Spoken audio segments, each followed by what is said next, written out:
South African actress Denise Zimba has left many people emotional after sharing a heartbreaking update about visiting her daughters in Germany.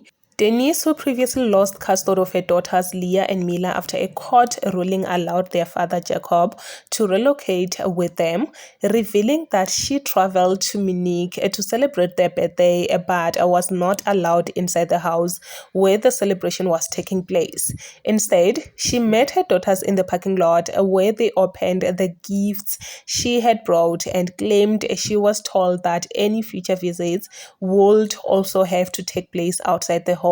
Her emotional post sparked an outpouring of support from South Africans, with many sympathizing with her situation, while others discussed the importance of healthy co-parenting and the impact of parental alienation on children. Many fans have since encouraged Denise to stay strong and continue fighting to maintain a close relationship with her daughters.